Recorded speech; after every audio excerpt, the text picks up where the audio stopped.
រដូវកាលប្រមូលផលក៏បានឈានមកដល់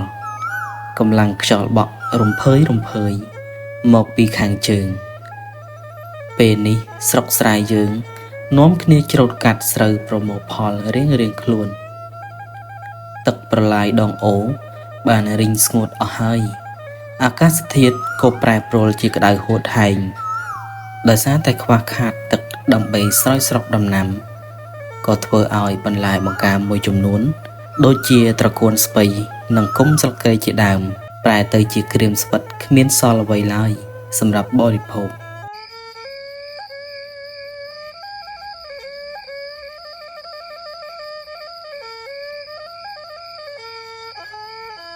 នៅក្នុងភូមិស្រុកដែលខ្ញុំរស់នៅហាក់ដូចជានៅឆ្ងាយជាងគេបន្តិចនៅជុំវិញភូមិរបស់ខ្ញុំគឺមានតែព្រៃដុះព័ទ្ធជុំវិញមើលសឹងតែមិនឃើញដងផ្លូវទេនៅពេលថ្ងៃត្បិតតែក្តៅដោយសារតែកម្ដៅថ្ងៃមែនដល់ពេលយប់ក៏មិនចម្លែកនោះដែរគឺត្រជាក់រួញស្ទាបស្ទើរតែមិនប៉ះទៅហើយរវល់តែនិយាយរៀបរាប់ទាំងហើយមិនគិតឡើយរឿងងុយទឹកនោះទេនិយាយមិនទាន់ចប់ស្រួលផងក៏មានសំឡេងមួយយ៉ាងស្រួយស្រេះស្រែកឡើងមកថាអាម៉ៅយប់ហើយស្មានណាឯងមកងុយទឹកមួយភក់ពេលដែលបានឮសំឡេងអ្នកម៉ែបានហៅហើយខ្ញុំក៏ប្រញាប់ឆ្លើយថាបាទម៉ែខ្ញុំទៅហើយបន្ទាប់ពីងុយទឹករួចម៉ែក៏បានរៀបចំបាយទឹកពេលល្ងាចស្រស់ស្រូបពិសាពុកក៏និយាយថាអូនេះអាម៉ៅនេះជាសាច់ត្រីហូបទៅឆាប់ធំពុកហូបបាយបណ្ដើនិយាយបណ្ដើជាមួយម៉ែថាម៉ែវាថ្ងៃស្អែកម៉ែវាឯងរៀបចំបាយសំណុំឲ្យខ្ញុំមួយកញ្ចប់ព្រោះថ្ងៃស្អែកនេះខ្ញុំបរទេសសម្លៃទៅរកត្រីគ្រាន់បានតិចតួចសម្រាប់ទុកគ្រាន់បរិភោគប្រចាំថ្ងៃណាម៉ែវា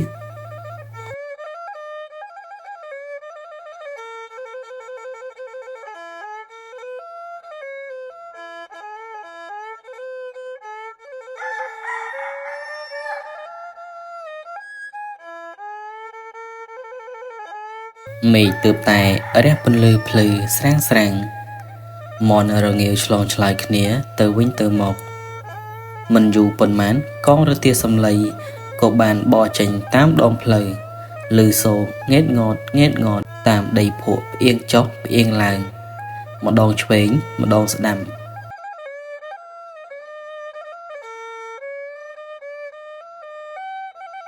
ទេសភាពនាពេលព្រលឹមរីកស្រស់បំព្រងហើយក៏មានសង្ឃឹមថាបាននឹងជួបអ្វីដែលពុកត្រូវការផងចោះអ្វីជាសំខាន់នោះគឺជាប្រភពទឹកតែម្ដងមិនយូរប៉ុន្មានរទេះសម្លៃក៏បានធ្វើដំណើរដល់ដីទួលមួយកន្លែងបន្ទាប់ពីធ្វើដំណើរអស់រយៈពេលមួយព្រឹកធំពុកក៏បានរកទីទួលមួយកន្លែងសមគួរដែលមានទេសភាពស្ងប់ស្ងាត់សម្រាប់សម្រាកនៅទេសភាពនៅទីនេះមើលទៅហាក់ដូចជាស្ងប់ស្ងាត់ណាស់ប្រហែលជាកន្លែងនេះដាច់ពីភូមិគ្មានមនុស្សហើយទើបជាស្ងប់ស្ងាត់យ៉ាងនេះបន្ទាប់ពីឈប់រទេះបានបន្តិចពុកក៏បានដោះគោចេញពីនឹមរទេះសម្លៃបានចងដាក់នៅក្បែរនោះបន្តិចពុកក៏រុះរាន់បានដើរទៅរកកន្លែងមួយនៅតាមដងអូតាមប្រឡាយក្រែងមានទឹកមានត្រីតិចតួចសម្រាប់ធ្វើម្ហូបនៅល្ងាចនេះទៅអស់រយៈពេល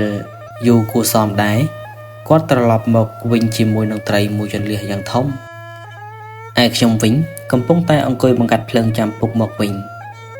មួយរំពេចក៏ឃើញពុកដើរមកវិញខ្ញុំក៏រំភើបយ៉ាងខ្លាំងព្រោះប្រកាសដឹងថាល្ងាចនេះច្បាស់ជាមានម្ហូបឆ្ងាញ់មាត់ហើយព្រោះថាម៉ែក៏បានធ្វើបុកអំពិលខ្ចីមួយថង់ផងដែរ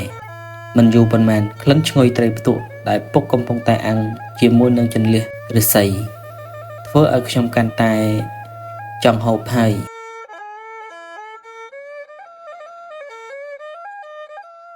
បន្ទាប់ពីញ៉ាំអាហារថ្ងៃត្រង់រួចហើយពុកក៏បានហៅខ្ញុំទៅរកទីតាំងទឹកដែលអាចរកត្រីបានខ្លះសម្លឹងមើលទៅខាងលិចឃើញមានដើមឈើជាច្រើនដុះស៊ុបទ្រប់គ្នានិងមានគុម្ពឫស្សី 3-4 គុម្ពទំនងច្បាស់ជាមានទឹកបើមានទឹកគឺប្រកាសថាមានត្រីហើយគាត់ក៏នាំខ្ញុំដើរតម្រង់ទៅគុម្ព ដើមសង្កែដែលមានស្មៅដុះសពទ្រុបនឹងលាយជាមួយនឹងគុម្ពឫស្សី 3-4 គុម្ពទំនងណាស់ច្បាស់ជាមានទឹកហើយមើលទៅគាត់ក៏នាំខ្ញុំដើរតម្រង់ទៅរកដើមសង្កែដែលមានស្មៅដុះសពទ្រុប